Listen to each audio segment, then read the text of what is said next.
Mark Friedman has a purpose. As managing partner and co-founder of Evolved Profits, he and his team have over 40 years of experience in helping businesses free up cash so that it can be reinvested into helping employees, growing the business, and creating positive social impact. He is a serial entrepreneur, CEO, and the best-selling author of Expense to Profit: Eliminate the Costs That Sabotage Your Growth. Mark loves helping companies create more profits while being an agent for change. This is his purpose, and in an effort to help more companies and more people, Mark, along with co-host Yannick Silver, author of Evolved Enterprise, bring you Profits with Purpose, a podcast that aims to do just that. On the show, Mark and Yannick talk to successful corporate decision makers, exploring valuable lessons learned, experiences in growing a company, ways to reduce expenses, and all the ways a company can have a positive social impact. Join us each week and get in on the discussion so we can all have more profits with purpose. And now, here's your host, Mark Friedman.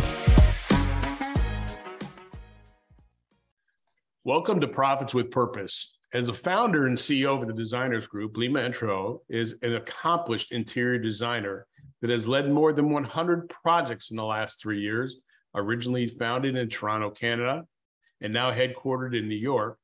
The design group has now expanded with an office in Miami. Well, welcome to Florida. The Designers Group's diverse project portfolio spans the residential and commercial sectors. And Inc. magazine ranked the Designers Group number 15 among the top fastest growing private companies in the New York metro area in 2021. As a key leader, the design group is at the forefront of cutting-edge interior design, specializing in high-end interior spaces for commercial, residential, and healthcare portfolios. However, Blima's work goes far beyond simply design. She is invested in the community. That's what we're all about. And in supporting women in the construction industry. She's launched TDG Gives Back, an initiative to offer complimentary design services to nonprofits and charities. She serves as a Women in Construction ambassador in her business as a certified women-owned business enterprise. Her passion for empowering women and giving back to the community and championing women in the workforce earned her a spot on Globus Women of Influence in 2020. Blima, welcome to Profits with Purpose. Thank you. Thank you for having me. Yeah, this is great. So why don't you tell me about your background and what made you decide in a career in design? Okay, so I grew up in Toronto, Canada. And when I was in high school, my parents decided to rebuild my childhood home.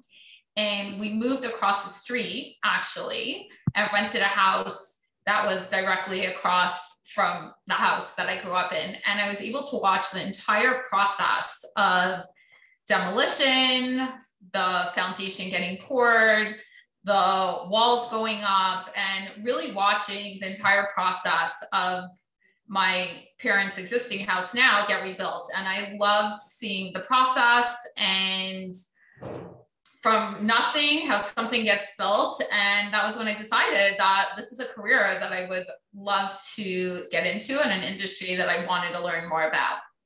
So cool. That's a big leap to what motivated you to start your own business as opposed to participating with others that were already in the space. Yeah, so there was an opportunity that came up. Another designer approached me about working together and starting a firm.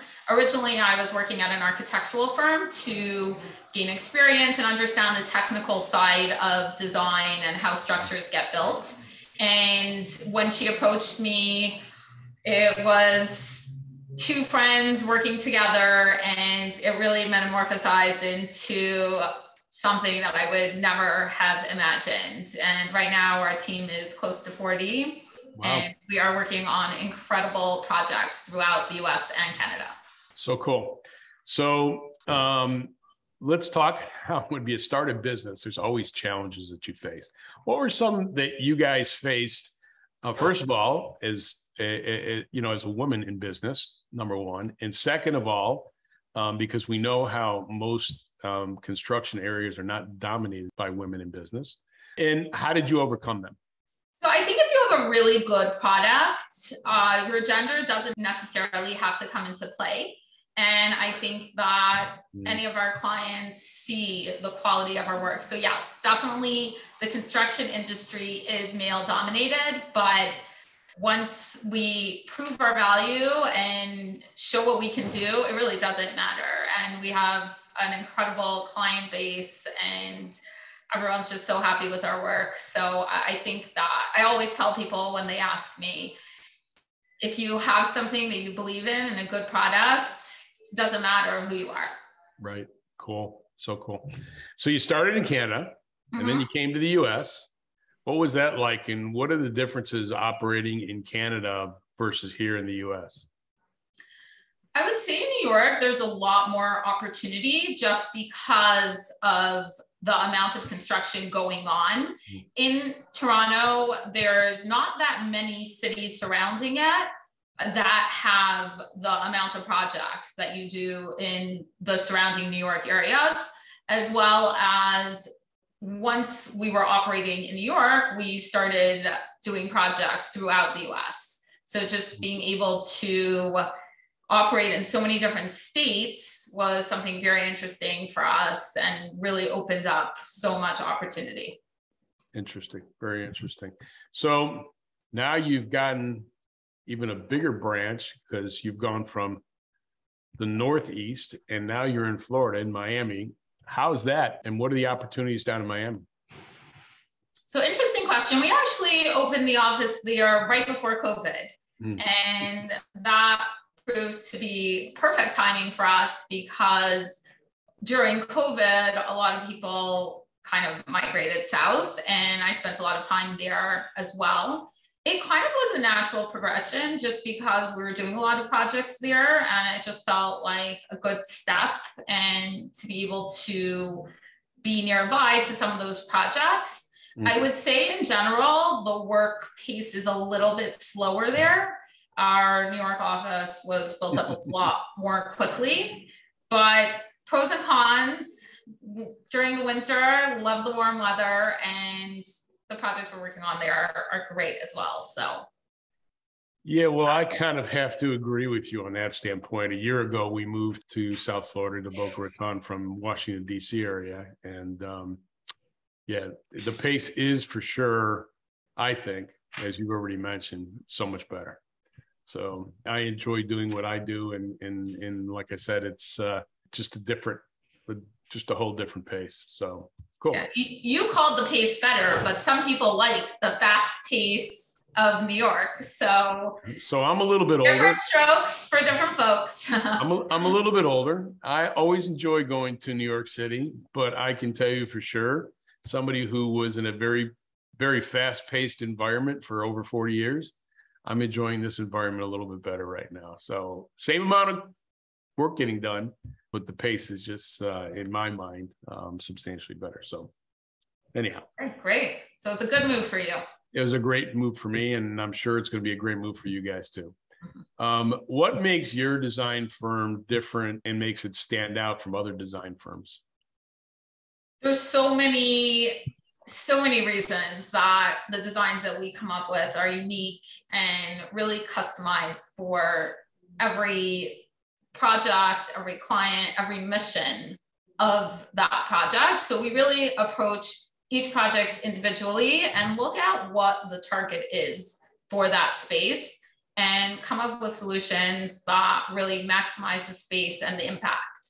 We have an incredible team that's super diverse. I think that really gives our projects a very unique touch where we have people from different backgrounds, different cultures, different religions, different countries, and all of that together where we collaborate on every project really delivers a very unique result. I would say that we have a dedicated project designer for every project that's there from the concept to completion. So the client has a point of contact that they're able to speak to and really make sure that everything gets addressed and taken care of properly. And our drawings are super, super clear, and just our process is very detail driven so that nothing gets left behind and I always say with construction, like leaving out that one screw, everything can topple. So we really have to be on top of every detail and make sure that we're planning for every eventuality. Cool. So every business always has expenses that keep them back. What are the biggest expenses that you as a design firm have that hold you back from your growth? So I don't know if there's any specific expense that is holding us back. I would say hiring is something that has become a little harder than it was in the past. People want a hybrid work culture, and we're all about collaboration. So we just have been working that out and figuring out the best way where we can have remote teams as well as teams in the office and just everyone collaborating together in the most efficient way possible. And we've really been working on that and growing out the team, and we hope to continue to do so. So I would say salaries, probably growing the team, finding talent. Okay. So our show, Profits with Purpose, is really into discussing, philanthropy and community involvement. And I know based on what I read about you, that it resonates pretty strongly with you. So has that always been an interest for you, or is that something that just developed over time because the business that you're in and what you see out in the community and the world? How did that develop? Good question. I think that one of the reasons that I wanted to be a designer and go into that industry was about making an impact. And I think that the environments that we're in affect us on so many levels that we don't even realize. So I think the first step was really getting into a career that really has an impact. And that kind of is a foundation for any of the charitable initiatives that we run through the firm. And I really like to use our firm as a platform to be able to help people and make an even better impact and really continue to make the world a better place, which is what we do as designers, really impacting people's lives for the better. So taking that as kind of our mission and taking it a step further was always kind of what I wanted to do. And I just feel really lucky that I've actually been able to do that. With every year that we continue to grow, we're always taking on different types of initiatives. I can quickly run through some of them if you have time. No, absolutely. Absolutely.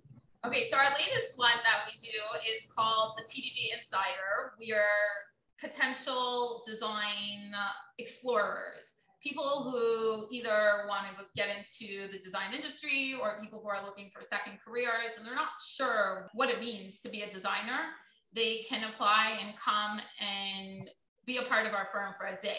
So we prepared a program and they have different activities that they get to do. They meet the team, have the opportunity to have one of the designers mentor them and really just experience a day in the life of a designer. So that's the TDG Insider, because I remember when I wanted to be a designer, I came up with that idea when I was in high school, but I didn't really understand what it meant to be a designer. And I was coming from the residential side where I had seen the designer who was working on my home growing up was picking paint colors and furniture, and it's very different than what I'm doing now. So being able to have that access would have been something amazing. And that's kind of how we came up with that idea for the TDG Insider. We also do the TDG Furniture Exchange. That's probably our biggest charitable effort. We match people who have furniture to give away with people who could use it. And that has been just incredible. We're operating out of 8 locations and it's really amazing. Like here in New York, we actually partnered with Dumbo Movers, and they're a moving company and they move all the donations for us for free. So whoever has furniture to give away, we coordinate finding someone who could use it and then also taking care of transporting it for them. And we have, we're in New York, we're in Israel, we're in Miami, we're in Baltimore, Toronto.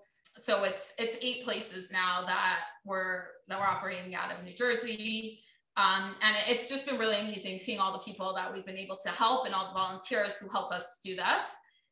We also, for our 3rd anniversary, we did the TDG Gives Back, where we chose 3 charities or nonprofits that we would design something for them for free. And that was also like really impactful, being able to help out these organizations. So, you know, the fact that we get to do what we love and we're able to make people's spaces better for them, and then being able to also help others out while doing it, has been really amazing. And I know that I feel so lucky that I could do it. I know my team as well really enjoys being able to have that impact. So I know, based on reading about you, that diversity is also important to you. What does diversity bring to your business, and how does it contribute to your success? Because I know you already mentioned some of the background of all your different designers, between ethnicities and different backgrounds and religions and stuff. How does that help get the end result that a client is going to be extremely happy with?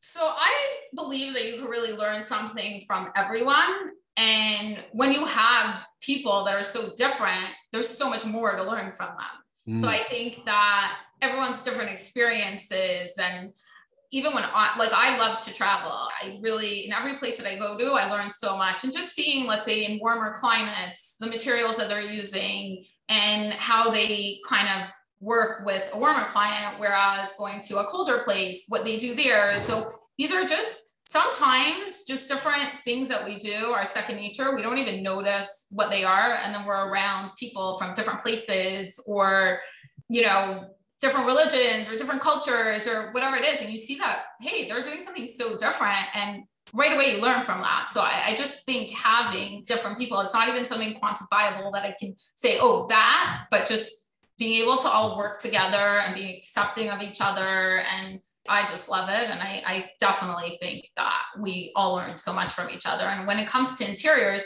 we want to be innovative. We want to be ahead of the game. We want to introduce solutions for our projects and our clients. And the only way to do that is to constantly be creative and looking at the next best thing. And I think that when you have different minds together, it's exponentially better. Cool. So we've talked about, you know, ways that you guys give back to the community. Do you have specific initiatives in place that creates any positive social impact, or is it just the programs we've already discussed?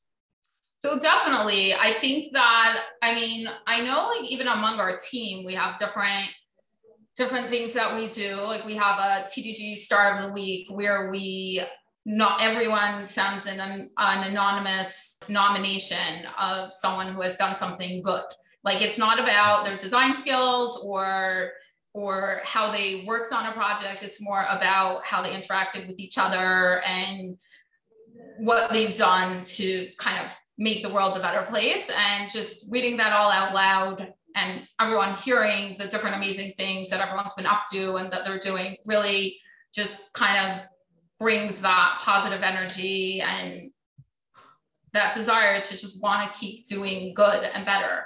And, you know, we have different, we're doing a lot of healthcare facilities. So we'll go visit them and visit the patients that once we finish a project and see how they're enjoying the space and get to know them. And really, the designers get to really see the impact of their work. And a lot of our projects that we are working on, we do target demographics and areas where we can really do good. So one of those is in healthcare, where we really want to make that experience just much better for the patients. And my father actually recently just had surgery a couple of weeks ago. So I spent quite some time in the hospital together with him. And I kept saying, I need to find the owner of this hospital. Like it has to get redone, because you just really see like the impact of the space around us and how it feels when you're sitting in a dingy waiting room or when you're in a beautiful space. And even the rooms, like we couldn't open the blinds, they were broken, and it happens to be the doctors were amazing. So the level of care was great, but I just feel like when you're in an environment that encourages that, it just makes it that much better.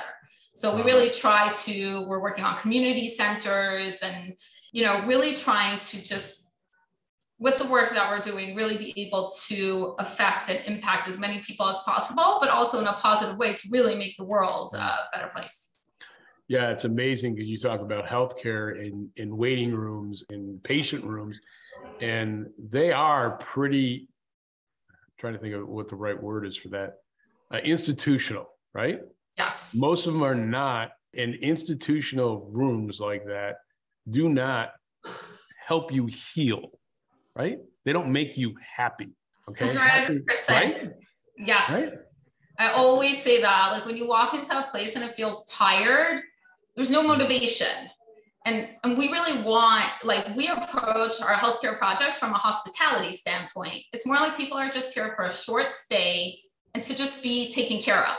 That's kind of the perspective that we use when we're working on those type of projects. And we recently got into urgent cares over COVID, and it's like a spa. The way we designed it, it just feels like a place that you're coming to get a treatment, and it's beautiful. And, you know, they just started opening. We're working on about 18 locations now. And every time they do a grand opening, like the city officials come and they're all like blown away. Like, this is not what we imagined a doctor's office to be like. And I keep trying to explain, but this is how it should be. There's no reason that a facial should be a better experience than a doctor's visit. Exactly. So cool. Yeah, that is so cool. Really is. So that's what I'm saying. Like we have these incredible opportunities to work on amazing types of projects and really have an impact. So here's one of my favorite questions I like to ask. What's the best piece of advice you've ever been given? And if you want to attribute it to someone, that's okay too. That's a good question. I would say the best piece of advice is believe in yourself. And I definitely credit my parents with that. Whenever I told them, I've had lots of ideas throughout my life. I love ideas and actually being able to execute them. And anytime I had these ideas, they always loved to see what would happen and how it would happen. And it was never like, you can't do that. It was more like, okay, how are you going to do that? And I really think that so many people have amazing ideas, and from the idea to the execution, where somehow they get stopped or they start questioning themselves or they're not sure. And I think just jump in. Don't think too much about it. Anytime I start thinking too much, that's when I start questioning things, and then I'm not sure. And I think just go with it. If you have an idea, you have a feeling, just go with it. And I think it's with design also, where we take risks and we think out of the box. And sometimes we want to do something that's never been done before. And, you know, you're always a little nervous because with a design project, it's a lot of money on the line. And I always tell the designers on our team, like, trust yourself, go with it. And, you know, if you believe in it strongly enough, then you can make it happen. So that would probably be my best advice that I got. So cool. Is there anything that I haven't mentioned that you want to touch on? I think you pretty much got everything. I would love to hear a little bit about what you're doing and exactly when you say profits with purpose. I actually also took a little look at what you're doing, but I would love to hear from you about the impact that you're having, because I think even having a podcast like this is amazing, spreading the word about what people are doing. So I just would love to hear it from you. Sure. No. So part of our mission, 5% of the fees that we get paid by our clients for saving them money on what they procure, or whether there's a solution or a strategy that we bring to the table that help them gain income from different sources, we give back to something that's important to that business.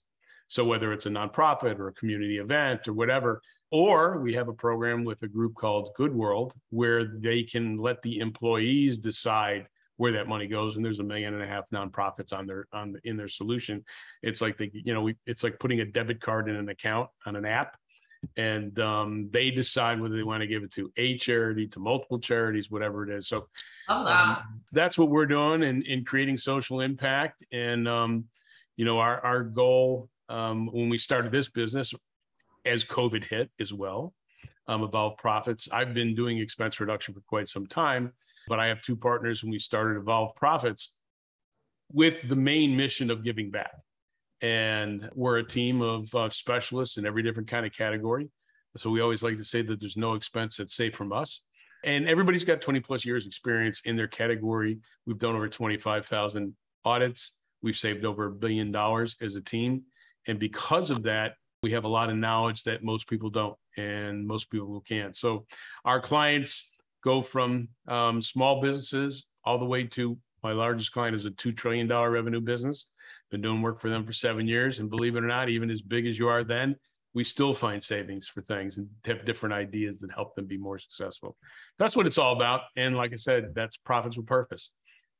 Whatever we can do to give back. Our mission is to find the next $1 billion in savings and give back $50 million. So there you have it. Love that. There you have it. That's us. Okay.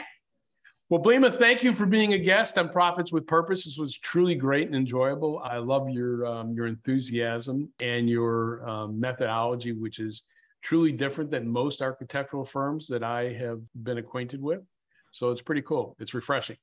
And nothing but we wish you best success. Thank you. Thank you. Really nice to meet you. Love what you're doing. And I'm sure we'll be in touch and work on a project together one day. Absolutely. Okay. Thanks for listening to this episode of Profits with Purpose. Don't forget to subscribe.